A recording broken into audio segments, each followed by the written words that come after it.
அனைவருக்கும் வணக்கம். பணி நிறைவு பெறும் ஆசிரியர் பெருமக்களுக்காக ஒரு சில வார்த்தைகளை உரைக்க ஆசைப்படுகின்றேன்.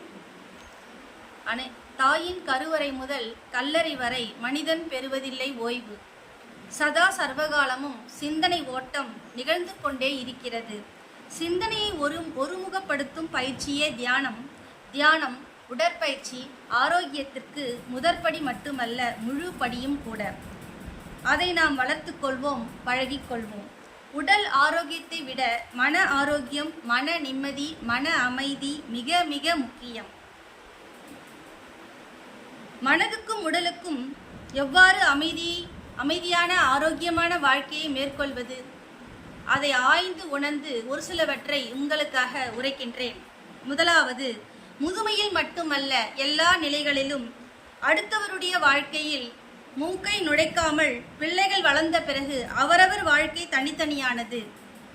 இதில் ஒரு சில நினைவுக்கு வருகின்றது. விஜய் அவர்கள் சொல்வார்கள், உசுப்பேத்துவரிடம் உம்முன்னும் கடுப்பேத்துற கம்முன்னு இருந்தா வாழ்க்கை ஜம்முன்னு இருக்குன்னு சொல்லுவாங்க. எதிர்பார்ப்புகள் அதிகம் வைத்தால் அது ஏமாற்றத்தையே தரும். எத்தனை பிள்ளைகள் பிறந்தாலும் என்னை என் மகன் பார்த்து கொள்வான் என்ற நம்பிக்கையை வைக்காதீர்கள். உங்கள் பணத்தை முழுவதையும் பிரித்து கொடுத்து விடாதீர்கள், கொடுக்காமலும் இருந்து விடாதீர்கள். ஒரு பகுதி உங்கள் பிற்காலத்திற்கு என வைத்துக் கொள்ளுங்கள். மனதை நடு நிலைமையுடன் வைத்து கொள்ளுங்கள்.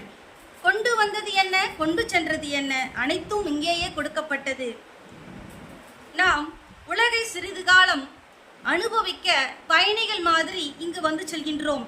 நம் ஆன்மாக்கள் மட்டுமே ஆண்டவன் என்ற நிலை மட்டுமே நிலையானது. ஆன்மீகத்தை வளர்த்து கொள்ளுங்கள். உங்களால் முடிந்தவரை சமூக அக்கறை கொள்ளுங்கள். சிறு சிறு சேவைகளில் ஈடுபடுங்கள். அனைவரும் நல்ல உடல் நலமும் குறைவற்ற செல்வமும் நீண்ட ஆயுளும் பெற்று நீடூழி வாழ்க என வாழ்த்துகின்றேன். மேலும் எங்களுடைய தலைமை ஆசிரியர் திரு சேகர் அவர்களை பற்றி சில வார்த்தைகள்.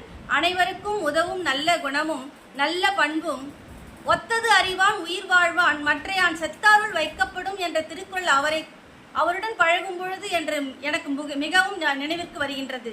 ஏனென்றால் அனைவருடைய நிலைமைகளையும் அறிந்து ஆழ்ந்து அவர்களுக்காக இறங்கி கருணை உள்ளத்தோடும் பழகும் ஒரு நல்ல பண்பாளர். அவரை பார்த்து நானும் என் குணத்தை வளர்த்து கொள்ள வேண்டும் என்று ஆசைப்படுகின்றேன்.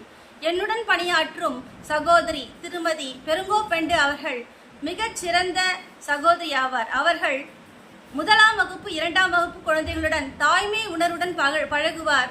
சக ஆசிரியர்களுடன் நல்ல மதிப்பும் மரியாதையுடனும் பழகக்கூடிய ஒரு நல்ல சகோதரி ஆவார்.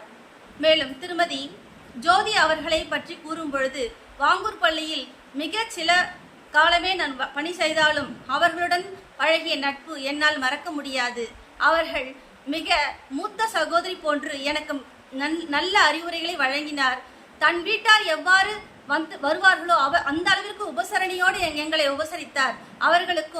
அவருடைய பழகிய அந்த காலமும் என்னால் மறக்க இயலாது. அனைவருக்கும் என்னுடைய மனமார்ந்த நன்றியை தெரிவித்துக் கொள்கின்றேன். நன்றி, வணக்கம்.